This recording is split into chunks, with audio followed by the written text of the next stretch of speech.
कथा बड़ी मार्मिक भी है और कथा बड़ी प्रेरक भी है। विशुद्ध भक्ति के स्वरूप का परिचय देने वाली है। किस प्रकार की संत सेवा हो, किस प्रकार गुरु के चरणों में समर्पण हो, इन सब दिव्य भावों का और अंतर में उद्दीपन कराने वाली है। कथा है गागरौनगढ़ के राजा पीपा की। राजस्थान का एक प्रांत है गागरौनगढ़, और राजा थे श्री पीपा जी, और देवी के अनन्य भक्त, परम उपासक, त्रिविध भगवती के चरणों में समर्पण, और जिनकी भावना सिद्ध जब चाहें तब मां के चरणों में बैठकर और उनसे वार्ता कर लें, ऐसा उनका पवित्र जीवन। एक दिन सोए सोए एक बड़ा भयंकर स्वप्न देखा, उद्विग्न मना होकर उठ बैठे। और कई बार स्वप्न का एक प्रभाव होता है जो जगने के बाद भी बना रहता है। स्वप्न जन्य कुछ लक्षण ऐसे भी होते हैं जो जगने के बाद भी बने रहते हैं। वो ऐसा भयावह है वो स्वप्न था कि जगने के बाद भी वो परम भक्त राजा, वो जो देवी के परम भक्त थे, देवी की कृपा से निर्भय संसार में जो विचरण करते थे, वो भक्त राजा भी भयभीत हो गया। पुरोहित से पूछा, पंडित से पूछा कि मेरे इस भय का क्या कारण है। कोई नहीं बता पाया। तो वो भयभीत अवस्था में राजा देवी के चरणों में समुपस्थित हुए और प्रार्थना की कि मां मेरे इस हृदय के भय का कारण बताइए। तो देवी ने राजा को बताया कि राजा, जिस भय से तुम भयभीत हो वो भय कुछ और नहीं, वो भय केवल मृत्यु का भय है। तुम्हें संभवतः कल रात्रि यम के दूतों का दर्शन हुआ है। तो मां, आपकी छाया में रहते हुए मुझे मृत्यु का भय कैसा। तो देवी हंस पड़ी कि धर्म, अर्थ और काम, इन पुरुषार्थों की सिद्धि तो मेरी पूजा अर्चना और उपासना से संभव है, लेकिन जीव को आवागमन के बंधन से अगर कोई मुक्त कर सकता है, भजवे को दोई सुघर कै हरिदास, अगर जन्म और मरण के भय से कोई मुक्त कर सकता है कि उसकी जिसकी कृपा के बाद फिर पुनः जननी के जठराग्नि में न तपना पड़े, फिर गर्भवास न मिले, फिर नरकवास न मिले, तो यद गत्वा न निवर्तन्ते तद धामम परमम मम। तो वो तो भगवान का धाम है, वो तो भगवत कृपा है, वो तो संत कृपा है। तो राजा ने मन में विचार किया कि यदि आपकी कृपा मुझे इस भय से ही मुक्त नहीं कर सकती, तो फिर इस भजन का क्या लाभ है। तो देवी ने कहा, यदि इस भय से मुक्त होना चाहते हो तो किसी वैष्णव की, किसी संत की, किसी सदगुरु की शरण में जाओ। मां, मैंने जन्म भर, जीवन भर आपकी उपासना की है, मेरा पथ प्रशस्त करिए। मैं मूढ़मती हो रहा हूं, मुझे पथ नहीं सूझ रहा। संशय के कारण मेरा चित्त अस्थिर हुआ जा रहा है, मैं क्षुब्ध चित्त हूं, मैं मूढ़ मना हूं। म्लान सा मुख लेकर राजा बैठ गया देवी के चरणों में। देवी को दया आई, क्योंकि निष्काम भक्त है, ये भगवत चरणों में जाने योग्य है। तो राजा ने कहा कि क्या मेरा ये जन्म का साधन, ये प्रयास निष्फल है। तो देवी ने कहा, नहीं, इसी साधन की कृपा से, इन्हीं संचित पुण्यों की कृपा से तुम्हारा मार्ग प्रशस्त हुआ है भगवत शरणागति का। तो क्या करूं। तो देवी ने संकेत किया कि इस समय वैष्णव शिरोमणि श्री रामानंदाचार्य जी महाराज धराधाम पर विराजमान होकर असंख्य जीवों को प्रभु के धाम में ले जाने का महत् पुरुषार्थ कर रहे हैं, जाकर उन्हीं के चरणों की शरण ग्रहण करो। राजा ने एक क्षण भी विलंब नहीं किया और काशी श्री रामानंदाचार्य जी विराजमान थे, उनके चरणों में उपस्थित हुआ। कौन आया है। आचार्य चरण ने पूछवा भेजा। बहुत ध्यान से सुनना, ये कथा पग पग पर, ये कथा पग पग पर आपको एक दिग्दर्शन कराती चलेगी कि भजन करने वाले का, साधक का जीवन कैसा हो, कैसा ये पथ है, कैसे कैसे मोड़ आते हैं, कहाँ रुकना है, कहाँ ठहरना है, कहाँ मुड़ना है और कहाँ आगे बढ़ जाना है। आचार्य चरण ने पूछा, कौन आया है। तो पीपा उत्तर देते हैं, बोले गागरौनगढ़ के राजा पीपा आपका दर्शन करने आए हैं। आचार्य चरण ने कहला भेजा कि हम राजाओं से नहीं मिलते, लौट जाओ। तो बोले हम राजाओं से नहीं मिलते, लौट जाएं। प्रभु मैं तो आपकी शरणागति, आपके चरणों की शरण प्राप्त करने के लिए आया हूं। एक प्रपन्न जीव आपके द्वार पर आया है, एक संसार के ताप से तप्त जीव आपके द्वार पर आया है। ये शरणागत होने योग्य है कि नहीं, परीक्षा लेने के लिए आचार्य चरण ने कहा कि हमने एक बार कह दिया हम आपसे मिलना नहीं चाहते। तो राजा ने कहा क्या करूं? बोले जाकर कुआं में कूद मरो। आचार्य चरण ने कहा बोले जाओ कुआं में कूद मरो।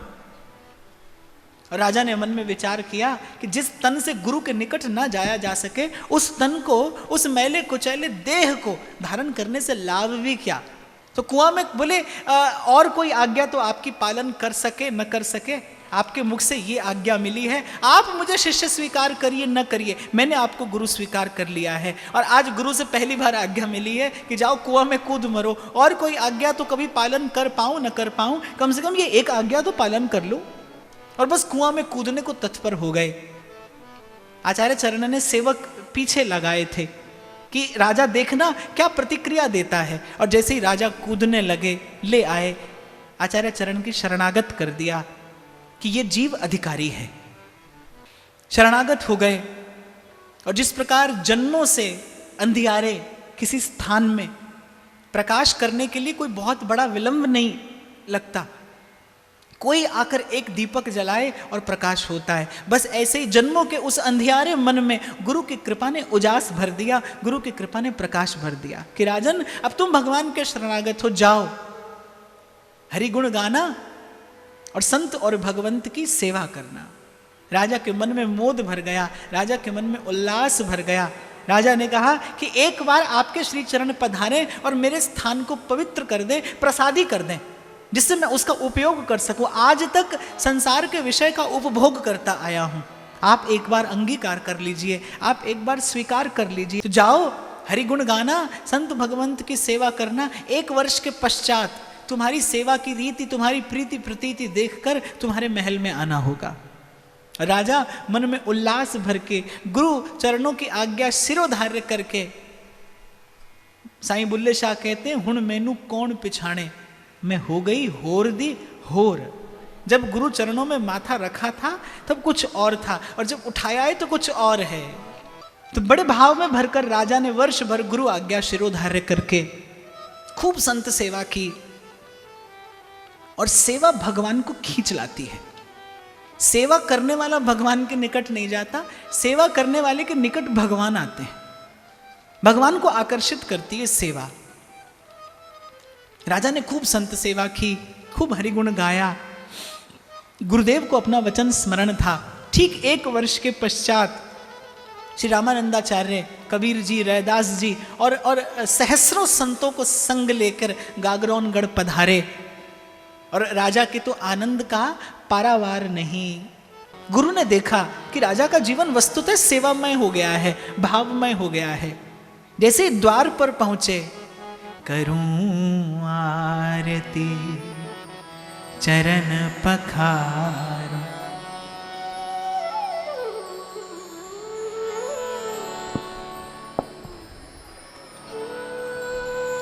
आज के दिवस पे जाऊं बलिहारा, मेरे घर आया राजा राम जी का प्यार। करूं आरती चरण पखारो, तन मन धन संतन पैवारो, तन मन धन संतन पैवारो। साष्टांग दंडवत प्रणाम निवेदन किया। और केवल तन ही नहीं, मन और धन भी गुरु चरणों में समर्पित करके निर्भर हुआ राजा कि प्रभु कृपा करिए, बस मेरे जीवन में यही क्षण, इस क्षण का सुख सदा बना रहे। राजा के आनंद का कहना क्या। 1 मास का समय व्यतीत किया गुरु चरणों की सन्निधि में, सामीप्य में। सत्संग की मंदाकिनी अविरल प्रवाहित होती रही। तन मन विषय और विषय की उस वासना से पूर्ण रूपेण विनिर्मुक्त हो गया।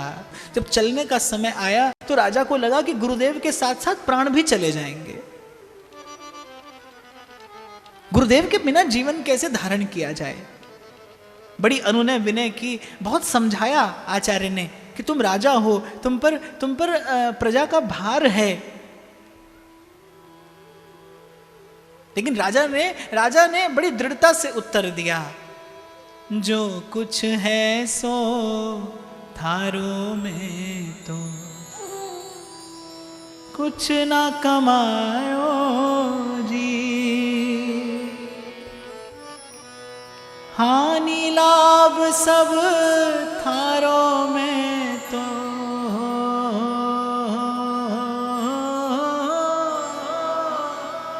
हानि लाभ सब थारो में तो दास कहायो जी, नाथ थारी सरनी आयो। हे प्रभु, मेरा त्याग मत करिए, आपके बिना जीवन धारण करना संभव नहीं। और जब आचार्य चरण ने देखा कि अब राजा किसी प्रकार मानेगा नहीं, किसी भी भांति अब राजा का संसार में रहना असंभव है, तो आचार्य चरण ने आज्ञा दे दी राजा को। रानियां चीत्कार करने लगी, रुदन करने लगी कि हम सब भी आपके संग चलेंगी। तो राजा पीपा ने रानियों की परीक्षा लेने के ब्याज से कहा कि यदि हमारे संग चलना है तो फिर विरक्त होकर ही चलना पड़ेगा। उतारो ये अमूल्य वस्त्र आभूषण और ये केला की कौपीन बांधो और साधु होकर हमारे साथ चलो। कोई रानी साहस नहीं कर पाई, लेकिन राजा की जो सबसे छोटी रानी थी उसका नाम था सीता सहचरी। उसने कहा कि मैं किसी भी अवस्था में आपके साथ चलने को प्रस्तुत हूं।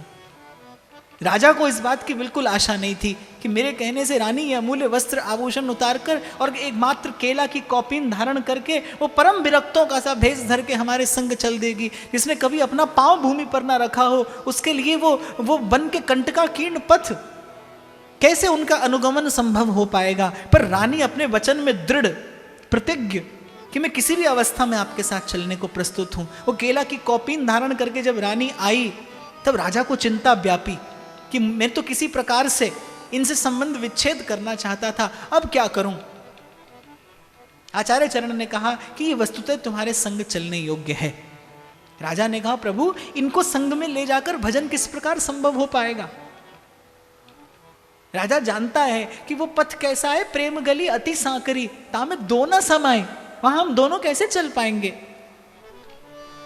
राजा ने और कठिन परीक्षा लेने के ब्याज से कहा कि यदि सच में विरक्त हो, यदि सच में तुम्हें देह का भान नहीं है, तो ये केला की कौपीन भी उतारो और चलो हमारे साथ। और रानी जो ही वो कौपीन उतारने लगी, आचार्य चरण ने अपनी सौगंध देकर रोक दिया कि राजा हमारी आज्ञा है कि इनको संग लेकर चलिए, ये भजन के पथ में तुम्हारी सहायक होंगे।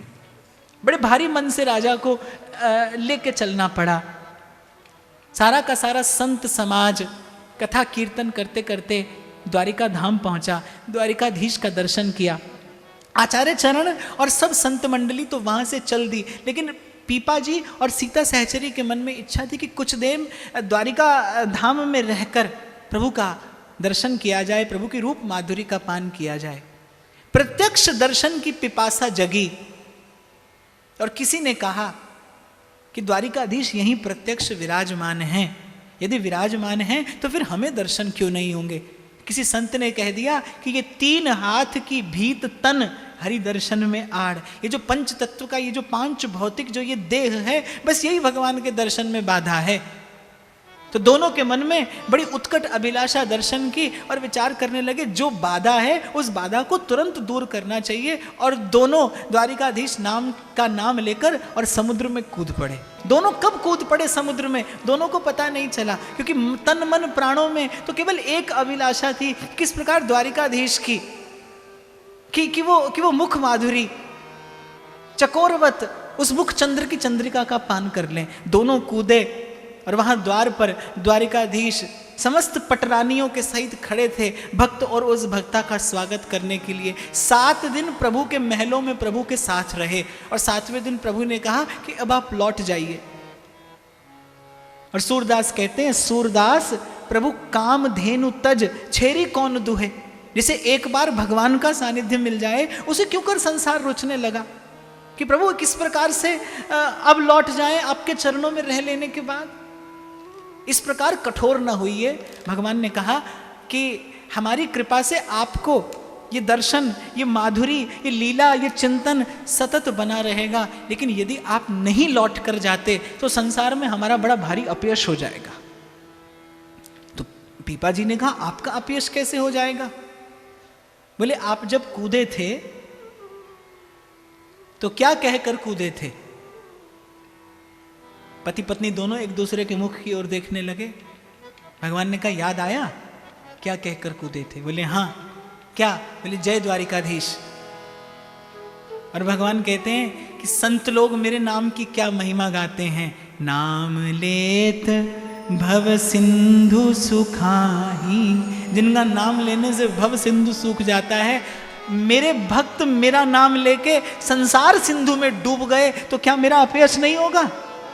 नाम की लज्जा रखने के लिए, नाम तो वो है जिस नाम से पत्थर तरे है, उससे तेरा तरना आसान है।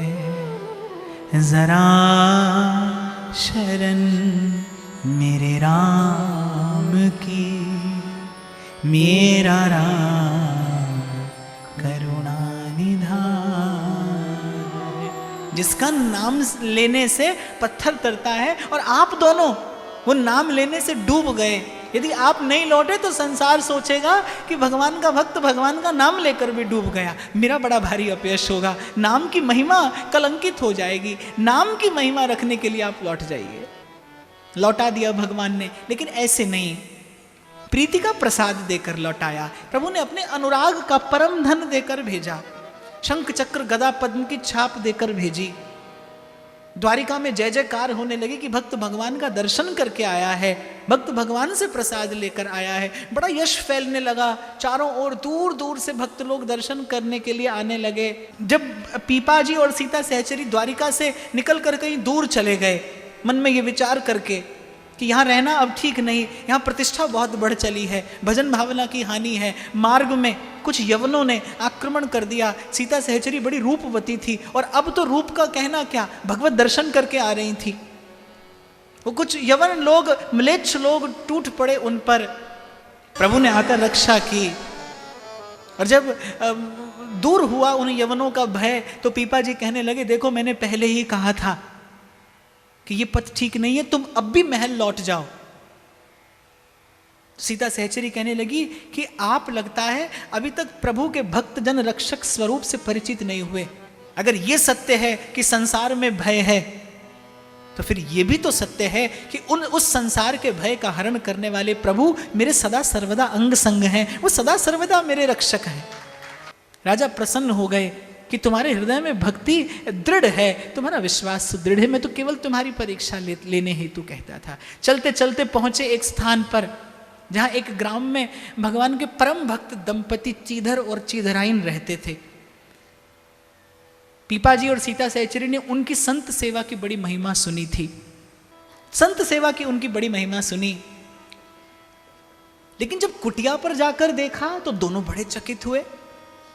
जब चीधर चीधराइन की दशा देखी तो दोनों के मन प्राण अकुला गए, भर गया मन दया और करुणा से कि ऐसी दीन दशा में रहकर दोनों साधु सेवा का व्रत लिए हैं कि द्वार पर साधु आए तो भूखा नहीं जाए, द्वार पर संत आए तो बिना सेवा के उसे कैसे लौटा दे।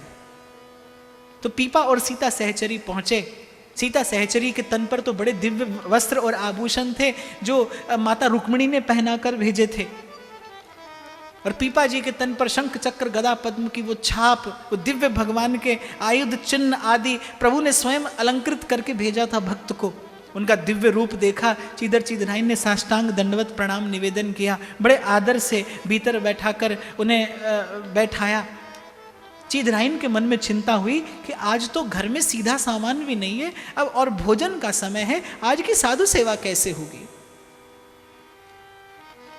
लहंगा जो पहने थी चीधराइन और चीदर वक्त से कहने लगी, और तो आज पास में कुछ नहीं है, ये लहंगा बाजार में बेच दीजिए और जो मिले वो ले आइए। संत भूखा है घर में, किसी प्रकार आज की संत सेवा हो जाए, कल प्रभु कृपा करेंगे। आज सच में साधु का दर्शन हुआ, संत का दर्शन हुआ पीपा और सीता सहचरी को। चिदराइन ने अपना लहंगा बेचकर जो थोड़ा सा सामान मिला, भोग बनाकर प्रभु चरणों में निवेदन किया और परोस दिया पीपा और सीता सहचरी के सन्मुख जाकर चीधर भक्त ने। सीता सहचरी जी कहने लगी कि चिदराइन जी नजर नहीं आती। अब चीधर भक्त बेचारे क्या कहें कि वो तो वहां भीतर गेहूं रखने का जो कोठा था, जो खाली था, जहां बैठकर भोजन बनाया था, वो तो वहां उस कोठे में बेचारी नग्न बैठी हैं, तन ढकने के लिए वस्त्र नहीं है। जो वस्त्र था वो तो साधु सेवा में निवेदन कर दिया, अब कैसे सन्मुख आए। तो वहां सीता सहचरी जी ने हट ठान ली कि मैं तो उनके बिना भोजन नहीं करूंगी, उनके बिना कैसे प्रसाद पाऊंगी।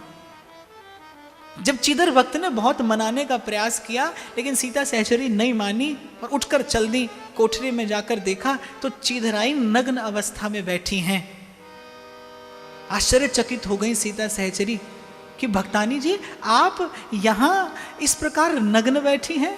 और चिदराइन क्या उत्तर देती हैं, अरे द्वारिकाधीश का दर्शन करके आई हैं, कुछ प्रभु की बात सुनाइए। तन ढका है कि उघाड़ा, एक दिन मिट्टी में मिल जाना है, क्या व्यर्थ की चर्चा लेकर आप बैठ गए। प्रभु का दर्शन करके आई हैं, कुछ सत्संग की वार्ता करिए।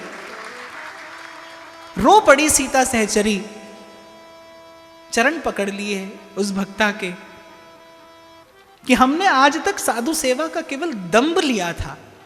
हमको लगता था कि प्रभु ने हम पर कृपा की है और बहुत संत सेवा की है, पर वस्तुतः सेवा क्या है इसका दर्शन तो प्रभु ने आज कृपा करके कराया है।